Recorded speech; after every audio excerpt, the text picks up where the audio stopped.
इस्तीफे की बात है और लगातार जो गतिरोध है छात्रों और पुलिस प्रशासन के बीच जहां चलता हुआ नजर आ रहा है। और तस्वीरें आप देखिए कैसे पेपर लीक के मामलों को लेके नीट एग्जाम में जिस तरीके की अनियमितताएं सामने आई और नेट एग्जाम रद्द किया गया।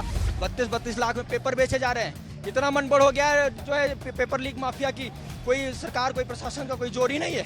बस इस सरकार के लिए सिर्फ जो है छात्रों को हिदायत देना चाहूंगा कि ये लोग जो कल तलक कर रहे थे वही आज कर रहे हैं। ये लोग राज कर रहे थे, ये लोग राज कर रहे हैं। और मैं छात्रों को कहना चाहता हूँ, इन जुगनुओं के झुंड से दिनमान मांगते हो, इन जुगनुओं के झुंड से दिनमान मांगते हो, जो खुद पाताल निवासी है उनसे उत्तान मांगते हो। और आप देखिए किस तरीके से पुलिस प्रशासन यहाँ पर उन्हें अब आगे कार्रवाई करने जा रहा है, लेकिन यहाँ पर बाकायदा सड़क पर बैठकर तमाम जितने ये छात्र हैं वो धर्मेंद्र प्रधान और शिक्षा मंत्रालय को लेकर के नाराज नजर आ रहे हैं। तस्वीरें में आपको और भी दिखाते हैं किस तरीके से पूरी कार्रवाई चल रही है और इसमें जो है वो बड़े तौर पर देखना ये जरूरी है। आपको लगता है क्या आप जो बात कर रहे थे किस तरीके से ये एग्जाम का कैंसिल होना और इसके क्या इफेक्ट सीधे पड़ते हैं स्टूडेंट पे? देखिए, छात्र बहुत लंबे समय तक प्रिपेयर करता है और हमारा जो समाज ऐसा है वहाँ पे वैसे ही इतनी ज़्यादा आर्थिक क्या कहना चाहिए इंस्टेबिलिटी है कि हम सभी को अपने पैरों पे खड़े होने का वो होता है, हमारे माँ बाप को भी होता है कि हमारा बच्चा खड़ा हो जाए। वो लोग शिक्षा पे इतना पैसा खर्च करते हैं। अब एनटीए का ही मैं आपको बताऊँ, हम जब भी हर अटेम्प्ट में फॉर्म भरते हैं नेट का, तो मान लीजिए जून में हो रहा है तो 100 रुपए बढ़ के होगा, अब दिसंबर में होगा तो 100 रुपए और बढ़ जाएगा। व्यवस्था कोई बढ़ क्या एनटीए के आने से हुई है? पहले सीबीएसई भी कंडक्ट कराया था, आपको क्या लगता है? जी, एनटीए जो है एक निजी एजेंसी है। दिक्कत ये है पहले यूजीसी करवाता था, सीधे यूनिवर्सिटी करवाती थी, तो उसमें फॉर्म भी इतना महंगा नहीं होता था और उसमें पारदर्शिता थी और उसमें शिक्षा की क्वालिटी भी थी, क्योंकि हमारे अध्यापक ही हमारा टेस्ट करवाते थे, जिन्हें हमें पढ़ाना है वो हमारा टेस्ट करते थे। अब ये कौन पेपर बना रहे हैं यहाँ पे हमें ये भी नहीं पता है। और हम देख रहे हैं कि जब से एनटीए पेपर बना रहे हैं, पेपर में जो क्वेश्चन नेट की तरफ से नेट का एग्जाम रद्द किया गया, अब तो दोबारा मौका मिलेगा, तो नाराजगी किस बात की? नीट के बच्चों को तो मौका भी नहीं मिला। सर, बहुत सारे छात्र नौकरी करते करते पढ़ाई कर रहे हैं। नेट आपको पता है असिस्टेंट प्रोफेसर पीएचडी के लिए होता है। यहाँ पे एमए खत्म करते करते 25-26 साल हो जाता है। आपको लगता है हमारा समाज ऐसा है कि हमारे माँ बाप इसके आगे, लड़कियों पर तो शादी का प्रेशर बनने लगता है, तो ये हमारे लिए एक सोर्स है कि हम अपना इंडिपेंडेंट हो पाए। तो वो दोबारा दे रहे हैं, पर जो हमारा समय जा रहा है, हमारा पैसा जा रहा है, हमारी मेहनत जा रही है। बहुत लोग मैं जानती हूँ नौकरी करते करते पढ़ाई कर। आपने कितने अटेम्प्ट दिए हैं? क्या आप भी आशान्वित थी इस बार? मैं देकर आई हूँ और अगले ही दिन सोचिए नोटिस आ रहा है कि पेपर रद्द हो रहा है। कैसा लगता है? इतना मुझे याद है कि मेरी तो तबीयत भी, मुझे इतनी एंजाइटी हो रही थी पेपर की। मैंने इतनी पढ़ाई करी, रात भर जग के, इतने दिनों से हम जगे हुए थे, 4-4 घंटा सो रहे थे और पढ़ रहे थे, और उसके बाद रद्द हो जाए पेपर ऐसे, तो बुरा तो लगता ही है।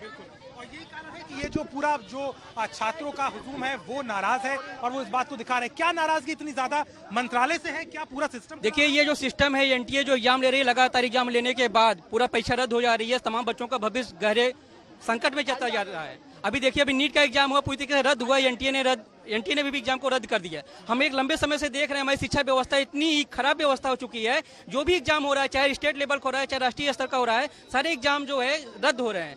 हमारे छात्रों के सामने भविष्य बहुत ही अंधकारमय है। हम देख रहे हैं, मानते हैं कहाँ पर समस्या है? क्या पूरे सिस्टम को लेकर के ही सवाल है? देखिए, पूरा सिस्टम पूरी तरीके से मिली भगत है। 32 लाख में पेपर बेचे जा रहे हैं। इतना मनबड़ हो गया है जो है पेपर लीक माफिया की। कोई सरकार कोई प्रशासन का कोई जोर ही नहीं है।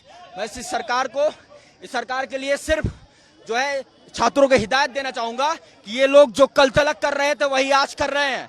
ये लोग राज कर रहे थे, ये लोग राज कर रहे हैं। और मैं छात्रों को कहना चाहता हूँ, इन जुगनुओं के झुंड से दिनमान मांगते हो, इन जुगनुओं के झुंड से दिनमान मांगते हो, जो खुद पाताल निवासी है उनसे उत्तान मांगते हो। मैं कहता हूँ, अगर आपको आगे बढ़ना है तो संघर्ष को चुनो। ये काल की हुकार है, संघर्ष को चुनो। तुम अगर स्वर्ग चाहते हो तो मौत को चुनो तुम। मैं छात्रों से कहना चाहता हूँ, लोगों में, तमाम छात्रों में जो है यहाँ पर नाराजगी है और इसी बात को जगजाहिर करते हुए नजर आ रहे हैं। और तस्वीरों में हम आपको लगातार दिखा रहे हैं कैसे जो है यहाँ पर इतना गुस्सा है। कितना गुस्सा है इस बात को लेकर के आपको क्या लगता है, क्या पूरा व्यर्थ हो गया पढ़ना, या जिस तरीके से ये एग्जाम? बिल्कुल, कैसे आपको ये फीलिंग नहीं है कि आपकी पूरी करियर ट्रेजेक्टरी एक एग्जाम पे डिपेंडेंट है और वो एग्जाम आप देने जाते हैं 70 किलोमीटर दूर, उसके बाद वो एग्जाम कैंसिल हो जाता है। कैसे आप हताश नहीं होंगे, कैसे आपको डिसअपॉइंटमेंट नहीं होगा और ये नहीं फील होगा कि अब आपके पास और बहुत ऑल्टरनेटिव्स नहीं बचे हुए हैं। क्या लगता है आपको, क्या एनटीए पर ही सबसे बड़ी गाज गिरनी चाहिए? एनटीए ही जिम्मेदार है इन सब? देखिए, एनटीए तो फुट सोल्जर है ना सरकार का। एनटीए गठित कौन कर रहा है? सरकार कर रही है। जिनको सेंट्रलाइजेशन चाहिए उन्होंने सेंट्रलाइजेशन के नाम पे एनटीए गठित किया है। जो पूरा डेमोक्रेटिक स्ट्रक्चर है एकेडमिया का, उसको खत्म करने के लिए एनटीए का गठन किया गया है। तो फुट सोल्जर पे डेफिनेटली गाज गिरनी चाहिए, लेकिन लार्जर रिस्पॉन्सिबिलिटी तो मिनिस्ट्री ऑफ एजुकेशन की है। इसलिए हम लोग की ये भी डिमांड है कि इतने इनकॉम्पिटेंट मिनिस्टर को अब रिजाइन कर देना चाहिए। उनसे नहीं हो पा रहा है, वो ये मान ले।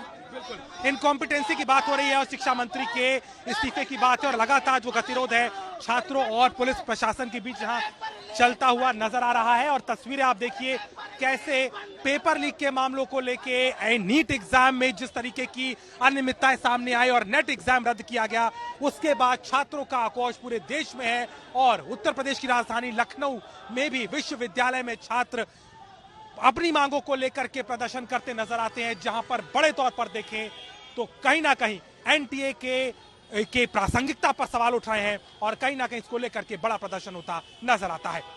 लखनऊ से कैमरामैन रोहित के साथ अभिषेक मिश्रा।